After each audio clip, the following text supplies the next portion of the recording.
ಕರ್ನಾಟಕ ರಾಜ್ಯ SC ST ಪ್ರಾಥಮಿಕ ಮಾಧ್ಯಮಿಕ ಶಾಲಾ ಶಿಕ್ಷಕರ ಕ್ಷೇಮಾಭಿವೃದ್ಧಿ ಸಂಘ ಬೆಂಗಳೂರು ಜಿಲ್ಲಾ ಘಟಕ ಬೀದರ್ ವತಿಯಿಂದ ಪದಾಧಿಕಾರಿಗಳ ಬೀಳ್ಕೊಡುಗೆ ಹಾಗೂ ನೂತನ ಪದಾಧಿಕಾರಿಗಳಿಗೆ ಪದಗ್ರಹಣ ಸಮಾರಂಭ ಬೀದರ್ನ ಸರ್ಕಾರಿ ನೌಕರರ ಸಮುದಾಯ ಭವನ ಪ್ರತಾಪನಗರ ಮಹಬಾದ್ನಲ್ಲಿ ಹಮ್ಮಿಕೊಳ್ಳಲಾಯಿತು.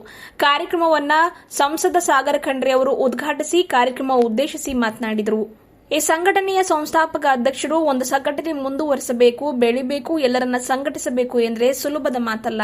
ಆಯಾ ಜಿಲ್ಲೆ ತಾಲೂಕುಗಳಿಗೆ ತೆರಳಿ ಸದಸ್ಯರ ಪದಾಧಿಕಾರಿಗಳ ಕುಂದು ಕೊರತೆ ಸಮಸ್ಯೆ ಕೇಳಿ ಅದನ್ನು ಪರಿಹರಿಸುವ ನಿಮ್ಮ ಮುಖೇನ ಅಧಿಕಾರಿ ವರ್ಗದವರ ಆಡಳಿತ ವ್ಯವಸ್ಥೆ ಹಾಗೂ ಸರ್ಕಾರದ ಮುಂದಿಡುವ ಬಹುದೊಡ್ಡ ಜವಾಬ್ದಾರಿ ನಿಮ್ಮ ಮೇಲಿದ್ದು ಅದನ್ನು ಪ್ರಾಮಾಣಿಕವಾಗಿ ನಿಭಾಯಿಸ್ತಾ ಇದ್ದೀರಿ ಎಂದು ತಿಳಿಸಿದರು.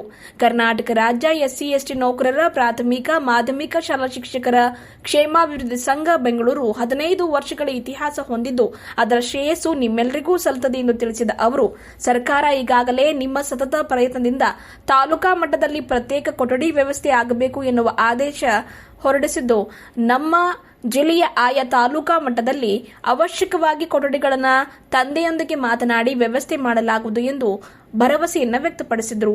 ಇದೇ ವೇಳೆ ಸಂಸ್ಥಾಪಕ ಅಧ್ಯಕ್ಷರಾದ ಡಾ ವಿಟಿ ವೆಂಕಟೇಶಯ್ಯ ಅವರು ಮಾತನಾಡಿದರು.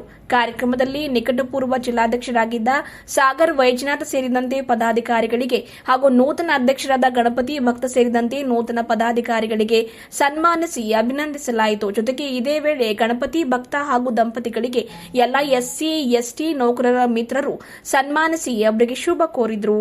ಕಾರ್ಯಕ್ರಮದಲ್ಲಿ ದಿವ್ಯ ಸಾನ್ನಿಧ್ಯ ವೈಶಾಲಿನಗರ ಅಣದೂರ್ನ ಪೂಜಾ ಸಂಘ ರಕ್ಷಿತ್ ಬಂತಿ ಅವರು ವಹಿಸಿದ್ರು. ಕಾರ್ಯಕ್ರಮದಲ್ಲಿ ವೇದಿಕೆ ಮೇಲೆ ರಾಜ್ಯ ಉಪಾಧ್ಯಕ್ಷರಾಗಿರುವ ದುಂಡಯ್ಯ ಶಿವಲಿಂಗಯ್ಯ, ರಾಜ್ಯ ಸಹ ಕಾರ್ಯದರ್ಶಿಗಳು ಓಂಕಾರ್ ರೂಗನ್, ಶ್ರೀಮತಿ ಸುಮಿತ್ರಾ ಎಂ ದುರ್ಗಿ, ಸೋಮಶೇಖರ್ ಬಿರಾದರ್ ಚಿದ್ರಿ ಜಿಲ್ಲಾಧ್ಯಕ್ಷರು, ಸರ್ಕಾರಿ ನೌಕರರ ಸಂಘ ಬೀದರ್, ಡಾ ಕಾಶಿನಾಥ್ ಚಲುವ ಅಧ್ಯಕ್ಷರು, ಜ್ಞಾನೋದಯ ಶಿಕ್ಷಣ ಸಂಸ್ಥೆ ಬಾಳೂರ್, ಮಲ್ಲಿಕಾರ್ಜುನ ಕಾಂಬ್ಳೆ, ಪಾಂಡುರಂಗ ಬೆಲ್ದಾರ್ ಅಧ್ಯಕ್ಷರು, ಕಲ್ಯಾಣ ಕರ್ನಾಟಕ ಪ್ರೌಢಶಾಲಾ ಶಿಕ್ಷಕರ ಸಂಘ ಬೀದರ್, ಶಿವರಾಜ್ ಕಪ್ಲಾಪುರೆ ಜಿಲ್ಲಾಧ್ಯಕ್ಷರು, ಮುಖ್ಯ ಗುರುಗಳ ಸಂಘ ಬೀದರ್, ರಾಜ್ಕುಮಾರ್ ಬಿರಾದರ್ ಜಿಲ್ಲಾಧ್ಯಕ್ಷರು, ಪದವೀಧರ ಪ್ರಾಥಮಿಕ ಶಿಕ್ಷಕರ ಸಂಘ ಬೀದರ್, ಸುರೇಶ್ ಟಾಳೆ ಜಿಲ್ಲಾಧ್ಯಕ್ಷರು, ಕರ್ನಾಟಕ ರಾಜ್ಯ ಶಾಲಾ ಶಿಕ್ಷಣ ಇಲಾಖೆ ನೌಕರರ ಸಂಘ ಬೀದರ್, ನಿರಂಜಪ್ಪ ಪಾತ್ರೆ ಜಿಲ್ಲಾಧ್ಯಕ್ಷರು, ಗೊಂಡ ನೌಕರರ ಸಂಘ ಬೀದರ್, ಶ್ರೀಮತಿ ಸಾರಿಕಾ ಗಂಗಾ, ಶ್ರೀಮತಿ ಸರಿತಾ ಕುಮಾರಿ ಸೇರಿದಂತೆ ಮುಖ್ಯ ಅತಿಥಿಗಳಾಗಿ ಇನ್ನಿತರರು ಭಾಗಿಯಾಗಿದ್ದರು.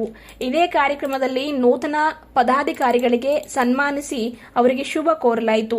ಗಣಪತಿ ಭಕ್ತ ಅಧ್ಯಕ್ಷರಾಗಿ ಶ್ರೀಮತಿ ಬುದ್ಧಾದೇವಿ ಅಶೋಕ, ಉಪಾಧ್ಯಕ್ಷರಾಗಿ ರಾಜು ಸಾಗರ್ ಪ್ರಧಾನ ಕಾರ್ಯದರ್ಶಿಯಾಗಿ, ಶಿವಕಾಂತ್ ಶಿಂದೆ ಸಹ ಕಾರ್ಯದರ್ಶಿಯಾಗಿ, ಗೌತಮ್ ಗೋಖಲೆ ಸಹ ಕಾರ್ಯದರ್ಶಿಯಾಗಿ, ಇಲ್ಲೇಶ್ ಸೋನಿ ಸಂಘಟನೆ ಕಾರ್ಯದರ್ಶಿಯಾಗಿ, ಸುಧಾಕರ್ ಗಾಯಕ್ವಾಡ್ ಸಂಘಟನಾ ಕಾರ್ಯದರ್ಶಿ, ಸತೀಶ್ ಮೋರೆ ಸಂಘಟನಾ ಕಾರ್ಯದರ್ಶಿಯಾಗಿ ಹಾಗೂ ಶ್ರೀ ರಂಗನಾಥ್ ಮೇತ್ರೆ ಖಜಾಂಚಿಯಾಗಿ ಆಯ್ಕೆಯಾಗಿದ್ದು ಇವರೆಲ್ಲರಿಗೂ ಸನ್ಮಾನಿಸಿ ಗೌರವಿಸಲಾಯಿತು.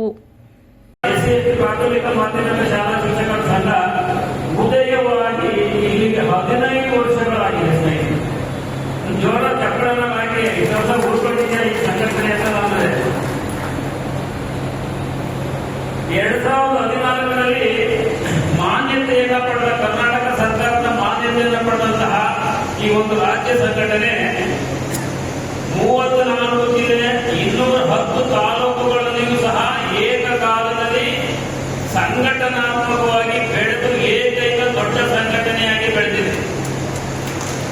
ಅದೇ ರೀತಿ ನಮ್ಮ ಶಿಕ್ಷಣ ಇಲಾಖೆ ಅಧಿಕಾರಿಗಳು ಜಿಲ್ಲಾ ಮಟ್ಟದಲ್ಲಿ, ರಾಜ್ಯ ಮಟ್ಟದಲ್ಲಿ, ತಾಲೂಕು ಮಟ್ಟದಲ್ಲಿ ನಾವೇನು ಸಂಘದ ಪದಾಧಿಕಾರಿಗಳ ಆದೇಶವನ್ನು ಕೊಡ್ತಾ ಇದ್ದೀವಿ, ಇಂತಹವರು ನೀವು ಸಭೆ ಸಮಾರಂಭಕ್ಕೆ ಕರೆಯಲೇಬೇಕು ಅಂತ ಅಂತಹ ಎಲ್ಲ ಪದಾಧಿಕಾರಿಗಳನ್ನು ತಾಲೂಕು ಮಟ್ಟದಲ್ಲಿ, ಜಿಲ್ಲಾ ಮಟ್ಟದಲ್ಲಿ ಅಧಿಕಾರಿಗಳು ಈವರೆಗೂ ಕಳೆದ 15 ವರ್ಷಗಳಿಂದ ಕರೀತಾ ಬರ್ತಾ ಇದ್ದಾರೆ. ಅವರಿಗೆ ನಿಮ್ಮೆಲ್ಲರ ಪರವಾಗಿ ಜೋರದ ಚಪ್ಪಾಳೆಯೊಂದಿಗೆ ಅವರಿಗೆ ಅಭಿನಂದನೆ ಮಾಡ್ತಾ ಇದ್ದಾರೆ. ಯಾಕೆ ಬೀದರ್ ಇತಿಹಾಸ ಅಂದ ತಕ್ಷಣ ಮತ್ತೊಂದು ಇತಿಹಾಸ ಏನಪ್ಪಾ ಅಂದ್ರೆ, ನಮ್ಮ ಸಂಘಟನೆಗೆ ಮಾನ್ಯತೆ ಪಡೆದ ನಮ್ಮ ಸಂಘಟನೆಗೆ ಮತ್ತೊಂದು ಹಿರಿಮೆ ಏನಂದ್ರೆ, ಅವತ್ತು ಭೀಮಣ್ಣಗಡ್ಡ ಸಾಹೇಬರು ಸಂಘ ಉಳಿಸಿ ಅಂದ್ರು. ಇವತ್ತು ಅದೇ ಅವರ ಸಂಸದರು ಬಂದಿದ್ದಾರೆ. ಅವರ ನೇತೃತ್ವದಲ್ಲಿ ಪ್ರತಿ ಜಿಲ್ಲೆ, ಪ್ರತಿ ತಾಲೂಕುಗಳಲ್ಲಿ ಸರ್ಕಾರದಿಂದ ಇಲಾಖೆಯಿಂದ ಕೊಠಡಿ ಕೊಡುವಂತೆ ಆದೇಶ ಆಗಿದೆ. ಅದನ್ನು ಸಹ ಇವತ್ತು ಅವರ ಅಮೂರ್ತ ಹಸ್ತ ಕೈಗೊಳ್ಳದಲ್ಲಿ ಇದೆ.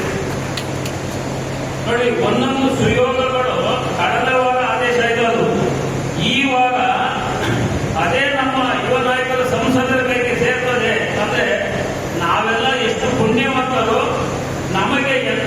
ಶಕ್ತಿಶಾಲಿ ಸಿಕ್ಕಿದೆ, ನಮ್ಮ ಸಂಘಟನೆಗೆ ಅಂತಹ ಬೆಂಬಲ ಸಿಕ್ಕಿದೆ ಅನ್ನೋದಕ್ಕೆ ಮತ್ತೊಂದು ಆದೇಶ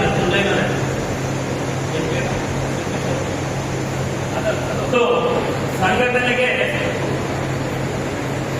ಈ ಹಿಂದೆ ನಾಮದೇವ್ ಪೂಜಾರಿ ಅಂತ ಇತ್ತು, ಅವರು ಜಿಲ್ಲಾಧ್ಯಕ್ಷರಾಗಿದ್ದರು. ಅವರಿಂದ ವೈದ್ಯನಾಥ್ ಸಾಗರ್ ಅವರಿಗೆ ಬಂದು ವೈದ್ಯನಾಥ್ ಸಾಗರ್ ಅವರಿಂದ ಮತ್ತೆ ಈಗ ಗಣಪತಿ ಭಕ್ತ ಅವರಿಗೆ ಈ ಸಂಘಟನೆಯ ಅನುಕೂಲತೆ ಸಿಕ್ಕಿದೆ. ಸ್ನೇಹಿತರೆ, ನಾವು ಇದೇ ಸಂದರ್ಭದಲ್ಲಿ 15 ವರ್ಷದ ಸಂಭ್ರಮಾಚರಣೆ ಮಾಡಬೇಕಾ ಬೇಡವಾ? ಯಾರು ಮಾತಾಡ್ತಾ ಇಲ್ಲ, ಮಾಡಬೇಕಾ ಬೇಡವಾ? ಎಲ್ಲಾ ಸಂಘಟನೆಗಳು ಉಟ್ಕೊಂಡು 1 ವರ್ಷ 2 ವರ್ಷ 3 ವರ್ಷ ಸತ್ತೋಗ್ತಾರೆ, ಮುಚ್ಚಾಕ್ಬಿಡ್ತಾರೆ. 15 ವರ್ಷದಿಂದಲೂ ಸಹ ನಾವು ಅದನ್ನು ಕಳ್ಕೊಂಡು ನಾವು ಇವತ್ತು ಮುನ್ನೆಚ್ಚರಿಕೆ ಇಟ್ಟು ಆ ಮುನ್ನೆಚ್ಚರಿಕೆ ಶಿಕ್ಷಣ ಇಲಾಖೆ ಇನ್ನೊಂದು ಮುನ್ನುಡಿಯಲು ಸಹ ಹಮ್ಮಿಕೊಂಡಿದೆ. ಸ್ನೇಹಿತರೆ, ಅದರ ಸಂಭ್ರಮಾಚರಣೆಯನ್ನು ನಾವು ಒಂದು ವರ್ಣರಂಜಿತವಾಗಿ ನಾವು ಕಾರ್ಯಕ್ರಮವನ್ನು ಆಯೋಜನೆ ಮಾಡಬೇಕು ಅಂತ ತೀರ್ಮಾನ ಮಾಡಿದ್ವಿ. ಏನ್ ಕರ್ಕೊಂಡು ತಗೊಂಡು ಬಂದಿದ್ದಾರೆ, ಅದು ಬಹಳ ಉತ್ತಮವಾದ ಒಂದು ಸೇವೆ. ಅದಕ್ಕೆ ತಮ್ಮೆಲ್ಲರ ಪರವಾಗಿ ನಾನು ಅವರಿಗೂ ಕೂಡ ಅಭಿನಂದನೆಗಳು ಸಲ್ಲಿಸುತ್ತೇನೆ. ಯಾಕಂತಂದ್ರೆ ಯಾವುದೇ ಒಂದು ಸಂಘಟನೆ ಮುಂದುವರಿಬೇಕು ಅಂತಂದ್ರೆ ಬಹಳಷ್ಟು ಶ್ರಮ ಪಡ್ಬೇಕಾಗುತ್ತೆ, ಕೆಲಸ ಮಾಡಬೇಕಾಗುತ್ತೆ. ಇಂಥ ಸಂದರ್ಭಗಳಲ್ಲಿ ಅವರೇ ಖುದ್ದಾಗಿ ಅಂದ್ರೆ ಬಹಳಷ್ಟು ಸಂಘಟನೆಗಳು ಪ್ರಾರಂಭ ಆದ್ಮೇಲೆ 2-3 ವರ್ಷದಲ್ಲಿ ಮುಚ್ಚೋಗಿರ್ಬೋದು. ಆದ್ರೂ ಕೂಡ ಅವರು ಇವತ್ತು ದಿವಸ 15 ವರ್ಷ ಆದ್ರೂ ಕೂಡ ಇಡೀ ರಾಜ್ಯದಲ್ಲಿ ಎಲ್ಲಾ ಕಡೆ ಹೋಗಿ ಜಿಲ್ಲಾ ಮಟ್ಟದಲ್ಲಿ ತಾಲೂಕು ಮಟ್ಟದಲ್ಲಿ ಹೋಗಿ ಅವರು ಇನ್ನು ಸಂಘಟನೆ ಮಾಡಿ ಸಂಘದ ಸದಸ್ಯರ ಪರವಾಗಿ ಅವರೇನು ಕೆಲಸ ಮಾಡ್ತಾ ಇದ್ದಾರೆ. ಇದು ಬಹಳ ಒಂದು ಉತ್ತಮ ಕೆಲಸ, ದೊಡ್ಡ ಕೆಲಸ ಅಂತ ನಾವು ಹೇಳ್ಬೋದು. ಜೊತೆ ಈಗಾಗಲೇ ಅವರ ಶ್ರಮದಿಂದ ನಮ್ಮೆಲ್ಲರ ಶ್ರಮದಿಂದ ಈಗಾಗಲೇ ಸರ್ಕಾರನೂ ಕೂಡ ಆದೇಶ ಮಾಡಿದೆ. ಈ ನಮ್ಗೆಲ್ಲರಿಗೂ ತಾಲೂಕಾ ಮಟ್ಟದಲ್ಲಿ ಒಂದು ಕೊಠಡಿಯ ವ್ಯವಸ್ಥೆ ಆಗ್ಬೇಕು ಅಂತ ಬಂದು ನನಗೂ ಕೂಡ ಒಂದು ಆದೇಶ ಕೊಟ್ಟಿದ್ದೀರಿ. ಅದಕ್ಕೆ ನಾನು ಹೇಳಕ್ಕೆ ಇಚ್ಛೆ ಪಡ್ತೀನಿ. ಈಗಾಗಲೇ ಮನೆಯೂ ಕೂಡ ತಾವು ನನಗೆ ಆಹ್ವಾನ ಮಾಡಕ್ಕೆ ಬಂದಾಗ ಒಂದು ಕೊಠಡಿ ಸಲಿಕೆ ನಾವು BO ಮತ್ತೆ ಬೇರೆ ಬೇರೆ ಇತರ ಅಧಿಕಾರಿಗಳು ನಾವು ಮಾತನಾಡಿದ್ದೀವಿ. ಅದಕ್ಕೆ ತಾಲೂಕಾ ಮಟ್ಟದಲ್ಲಿ ನಮ್ಮ ಜಿಲ್ಲೆಯಲ್ಲಿ ಎಲ್ಲೆಲ್ಲಿ ಕೊಠಡಿಯ ಒಂದು ಅವಶ್ಯಕತೆ ಇದೆ ನಾವು ನೇರವಾಗಿ ಯಾವಾಗಲೂ ಕೂಡ ನಮಗಿರ್ಬೋದು, ತಂದೆರಾದ ಈಶ್ವರ್ ಖಂಡ್ರೆ ಸಾಹೇಬ್ ಇರ್ಬೋದು, ನೀವು ನೇರವಾಗಿ ಬಂದು ಭೇಟಿ ಮಾಡ್ಬೋದು. ನಮ್ಮ ವತಿಯಿಂದ ನಾವು ಕೂಡ ಸರ್ಕಾರದ ಯಾರಿಗೊಬ್ಬರ ಇಲಾಖೆಗಳಿಗೆ ನಾವು ಇಲಾಖೆಯ ಅಧಿಕಾರಿಗಳಿಗೆ ನಾವು ಹೇಳ್ತೀವಿ, ಬೇಗ ಆ ಒಂದು ಕೊಠಡಿ ವ್ಯವಸ್ಥೆ ಮಾಡಿಕೊಡ್ರಿ ಅಂತ. ಜೊತೆ